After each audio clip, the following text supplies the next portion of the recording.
Student, my name is Shilpa और आज मैं अपना यूट्यूब चैनल स्टार्ट करने वाली हूँ जिसमें मैंने सोचा है कि मैं कंप्यूटर के वेरियस सब्जेक्ट जैसे कि DBMS, computer organisation, data structure, artificial intelligence, software engineering etcetera इन सब सब्जेक्ट्स के बारे में इन सब्जेक्ट्स को टीच करना स्टार्ट कर रही हूँ यूट्यूब चैनल पे। एंड जिसमें मैंने फ़र्स्ट जो सब्जेक्ट जो है वो चूज़ करा है वो है DBMS यानी कि डेटाबेस मैनेजमेंट सिस्टम। ये एक ऐसा सब्जेक्ट है जो काफ़ी स्टूडेंट्स के सिलेबस में आता है, लाइक जो स्टूडेंट BCA कर रहे हैं, BSc कर रहे हैं, जो स्टूडेंट्स MSc में हैं, MCA में हैं, स्टूडेंट्स के लिए तो बेनिफिशियल है ही ये सब्जेक्ट। उसके साथ साथ जो लोग कॉम्पिटिटिव की तैयारी कर रहे हैं या जो लोग UGC नेट या गेट की तैयारी कर रहे हैं तो उसके लिए भी ये सब्जेक्ट जो है काफ़ी वेटेज रखते हैं। इस सब्जेक्ट से काफ़ी क्वेश्चंस जो है वो स्टूडेंट को पूछे जाते हैं। सो बिना टाइम वेस्ट किए मैं अपना फर्स्ट लेक्चर जो है DBMS पे स्टार्ट करती हूँ, जिसमें मैं आपको आज सिर्फ इस फर्स्ट लेक्चर में मैं जस्ट आपको बेसिक बताना चाहूँगी कि DBMS होता क्या है या इसकी जो बेसिक टर्म होती है like data, information, database, DBMS, तो इन्हीं टर्म्स के बारे में ही डिस्कस करेंगे। लेटर ऑन वीडियोस में मैं आपको इसके डिटेल में जो क्वेश्चंस होते हैं, जो डिटेल में काफ़ी कॉन्सेप्ट्स इसमें आते हैं जैसे ER modelling, data model, ER model, data model and normalisation, काफ़ी इंपॉर्टेंट कॉन्सेप्ट होते हैं इसमें, तो उनके बारे में हम डिस्कशन करेंगे। तो लेट्स स्टार्ट। जैसा मैंने बोला कि हमारा फर्स्ट सब्जेक्ट जो है वो हमारा फर्स्ट सब्जेक्ट जो है या टॉपिक के बारे में हम बात करने वाले हैं वो है DBMS। DBMS अगर हम देखें तो DBMS stands for database management system. अब डेटाबेस मैनेजमेंट सिस्टम, अगर मैं इन दोनों टर्म को अगर मैं ध्यान से देखूँ तो ये हमें ना दो टर्म्स देता है, एक तो database and the second term जो हमें देता है वो है मैनेजमेंट सिस्टम। तो अगर हमें DBMS को पढ़ना है तो हमें इन दोनों टर्म्स को समझना बहुत ज़रूरी है कि डेटाबेस क्या होता है and second on management system क्या होता है, राइट। तो डेटाबेस इज़, अगर हम डेटाबेस की बात करें तो डेटाबेस को अगर मैं सिंपली अगर आप वन लाइन इसकी डेफिनेशन देखते हो तो आपको मिलेगी डेटाबेस क्या होता है कि collection of data in an organised form, कि आपने डाटा को कलेक्ट करा हुआ है, एक ऑर्गेनाइज्ड फॉर्म में उसको रखा हुआ है।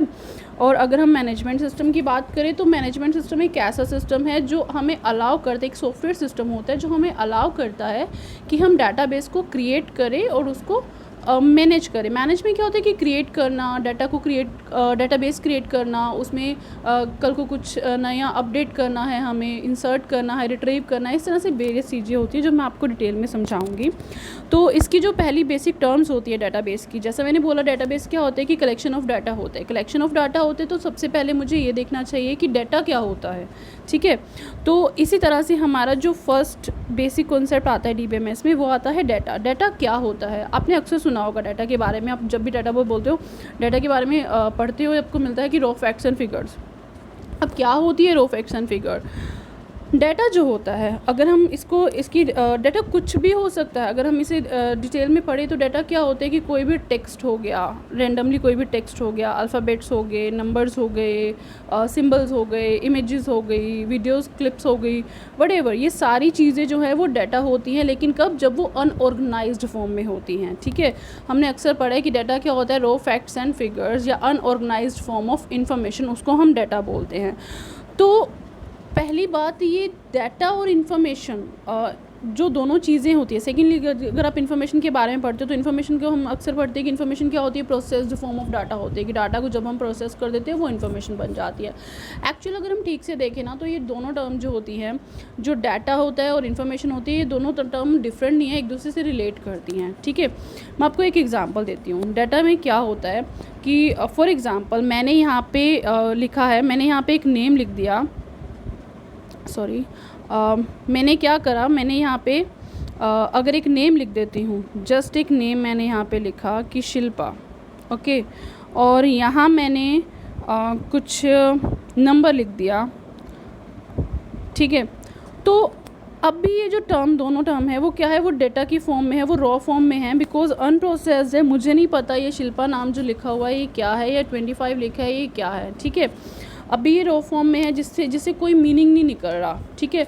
तो भी मैं इसको डाटा बोल सकती हूँ कि ये क्या है, ये डाटा है कि ठीक है, इस पे मैं वेरियस प्रोसेसेस लगाऊंगी, इसको प्रोसेस करूंगी और उसके बाद जो है ये मेरे लिए एक इन्फॉर्मेशन बन जाएगी। ठीक है, फॉर एग्जांपल अगर मैं इस शिल्पा नेम को उठा करके इस पर एक प्रोसेस लगाती हूँ और इस नेम को उठा करके मैं स्टूडेंट नेम के कॉलम के अंदर अरेंज कर देती हूँ और ये 25 को उठाकर अगर मैं एज कॉलम के अंदर अरेंज कर देती हूँ, तो इट मीन्स अब मेरे लिए एक रेलिवेंट इन्फॉर्मेशन बन जाएगी कि शिल्पा जो है वो क्या है, एक स्टूडेंट का नेम है और 25 जो क्या है उसकी एज होती है। ठीक है, तो वो इन्फॉर्मेशन बन गई। या फिर मैं आपको एक बहुत सिंपल सी एग्जांपल देती हूँ डाटा और इन्फॉर्मेशन की, कि क्या होता है कि डाटा जो होता है वो रॉ फॉर्म में कैसे होता है कि आपको कोई भी काम बोला गया है। ठीक है, मैंने यहाँ पे एक एग्जांपल ली हुई है कि ना एक वेबसाइट है।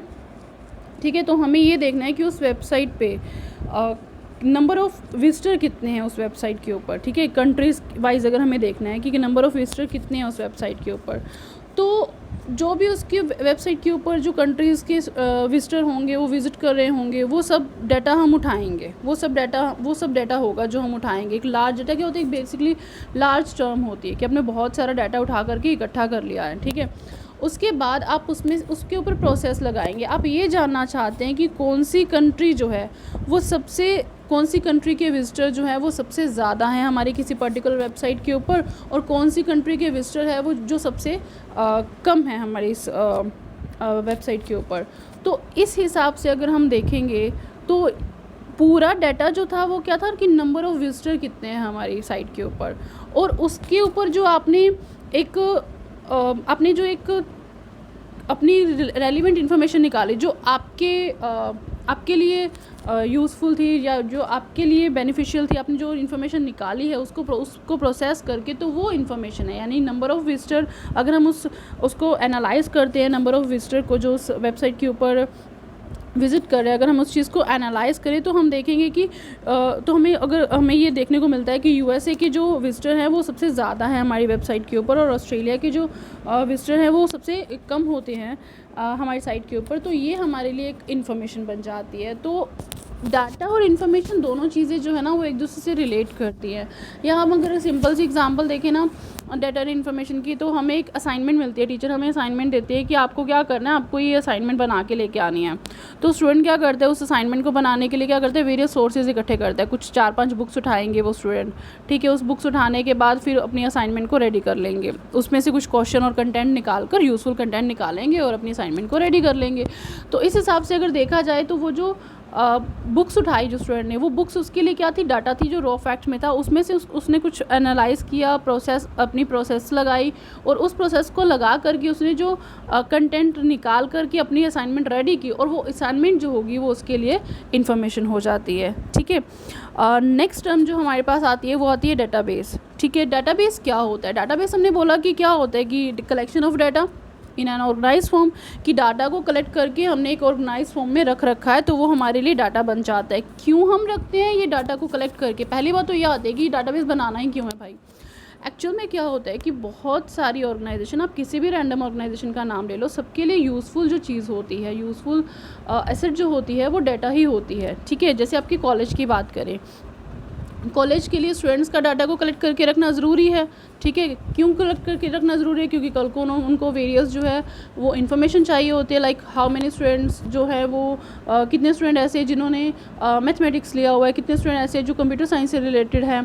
ठीक है, कितने स्टूडेंट हैं जो बीसीए कर रहे हैं, कितने स्टूडेंट हैं जो बीएससी कर रहे हैं, उसके अकॉर्डिंगली उनके लिए एग्ज़ाम पेपर रेडी करने हैं, रिज़ल्ट बनाना है। तो वेरियस काइंड ऑफ ऑपरेशंस जो होते हैं जो उनको करने होते हैं, तो उसके लिए वो क्या करेंगे, वो आपका डाटा इकट्ठा करके रखेंगे। अब देखिए, अगर डाटा को रखना ही है, चलो आपके डाटा को अगर वो रैंडमली ऐसे स्प्रेड करके रख देंगे, किसी स्टूडेंट का डाटा कहाँ रखा हुआ है, किसी स्टूडेंट का डाटा कहीं और फाइल में रखा हुआ है, कहीं का कहीं, तो उसमें क्या हो जाएगा, बहुत प्रॉब्लम आ जाएगी। क्योंकि अगर आपको कोई इन्फॉर्मेशन चाहिए, इन्फॉर्मेशन की पहली बात, खास बात 2 चीज़ें होती हैं इन्फॉर्मेशन की, एक तो इन्फॉर्मेशन को टाइमली मिलनी चाहिए और दूसरी करेक्ट मिलनी चाहिए। और अगर आपने डाटा को ऐसे स्प्रेड करके रखा हुआ है, एक जगह पे आपने इकट्ठा करके नहीं रखा हुआ, ठीक है, तो इन्फॉर्मेशन जब आपको चाहिए होगी तो आप कहाँ जाके उसको ढूंढते फिरोगे, है ना, तो आपको टाइम से इन्फॉर्मेशन मिलेगी भी नहीं। तो डाटा को, पहली बात तो डाटा को कलेक्ट रखना बहुत ज़रूरी है। और जब आप डाटा को कलेक्ट करके रखते हो, कलेक्शन ऑफ डाटा जो आप एक जगह पर रख लेते हो, तो उसको हम डाटा बेस बोलते हैं। डेटाबेस जो है उसका ऑर्गेनाइज फॉर्म में भी होना ज़रूरी है, ताकि आप उस इन्फॉर्मेशन जो आपको चाहिए होगी कल को इसमें से, तो उसको आप इजीली असेस कर सको, मैनेज कर सको और अपडेट कर सको। इसीलिए इसको ऑर्गेनाइज करके रखना बहुत ज़रूरी होता है। ऑर्गेनाइजिंग के लिए बहुत सारे हम डेटा मॉडल यूज़ करते हैं, जो हम फर्दर अपने लेक्चर्स में डिस्कस करेंगे। तो एक एग्जांपल अगर हम डेटाबेस की देखें, तो आपके फ़ोन बुक में आपके फ़ोन में आपके कॉन्टेक्ट लिस्ट होती है, तो वो भी एक तरह से आप डेटाबेस ले सकते हो कि उसमें आपने क्या कर रखा है, उसने आपने अपने वेरियस कॉन्टेक्ट्स जो है उनका नेम और कॉन्टैक्ट नंबर जो है वो सब चीज़ें स्टोर करके रखी हुई हैं। अब सेकंड चीज़ आपने देखा होगा वो भी एक ऑर्गेनाइज फॉर्म में अल्फ़ाबेटिकली अरेंज्ड है, क्योंकि अल्फ़ाबेटिकली अरेंज है तो उससे क्या फ़ायदा होता है कि आपको अगर कोई भी कॉन्टैक्ट की डिटेल चाहिए होती है तो आप इजीली उसको असेस कर सकते हो। लेकिन अगर हाँ ये अल्फ़ाबेटिकली अरेंज नहीं होती तो फिर आपको उतनी ईजिली आप उस डाटा को असेस नहीं कर पाओगे, है ना। फिर आप एक एक कॉन्टैक्ट करके ढूंढते जाओगे कि हाँ कहाँ है वो कॉन्टैक्ट। सो डाटाबेस बेसिकली होता क्या है, डाटाबेस कलेक्शन ऑफ डाटा होता है। डाटा को कलेक्ट करके एक जगह पे रखा जाता है। अगर हम लेमन टर्म में बात करें तो डाटाबेस एक स्पेस होता है जहाँ पे सारे डाटा को इकट्ठा करके हमने रखते हैं, और वो भी इन ऑर्गेनाइज फॉर्म में रखते हैं, ठीक है। और ऑर्गेनाइज फॉर्म में इसलिए रखते हैं ताकि हम इजीली उसे मैनेज कर पाएँ, करेक्ट। तो डेटाबेस हर ऑर्गेनाइजेशन के लिए ज़रूरी होता है, हर एक को डेटाबेस रखना ही होता है, हर एक को अपने डेटाबेस के ऊपर काम करना ही होता है। बहुत सारी इन्फॉर्मेशन उनको पर्टिकुलर चाहिए होती है, तो उनके लिए डाटा होता है, एक सोर्स होता है, वहाँ से वो अपनी इन्फॉर्मेशन जो है वो निकालते हैं। अब बात आती है डीबीएमएस की। डीबीएमएस क्या होता है? डीबीएमएस इज़ बेसिकली एक सॉफ्टवेयर सिस्टम होता है जो डेटाबेस और यूज़र के बीच में कह लो, या डेटाबेस एप्लीकेशन के इंटरमीडिएट में काम करता है। जैसे मैंने यहाँ पे एक डायग्राम मैंने यूज़ करी है। मैंने यहाँ पे क्या करा हुआ है, एक डेटाबेस ले रखा है और उसके साथ मैंने यहाँ पे डेटाबेस है, यहाँ पे एंड यूज़र है, यहाँ पे डेटाबेस एप्लीकेशंस है, और ये है डीबीएमएस। हमारा पर्टिकुलर जो डेटाबेस मैनेजमेंट सिस्टम है वो ये है, डेटाबेस मैनेजमेंट सिस्टम। तो यहाँ पे क्या होता है, यूज़र जो है या तो वो डायरेक्ट डेटाबेस मैनेजमेंट सिस्टम से, अगर उसको डेटाबेस मैनेजमेंट ना सॉफ्टवेयर सिस्टम होता है, इसमें क्या होता है वेरियस एसक्यूएल की क्वेरीज वगैरह, इसको हम रिलेट करते हैं सॉफ्टवेयर्स के साथ, तो वो लगाते हैं। तो हम फर्दर इसको धीरे धीरे सीखेंगे।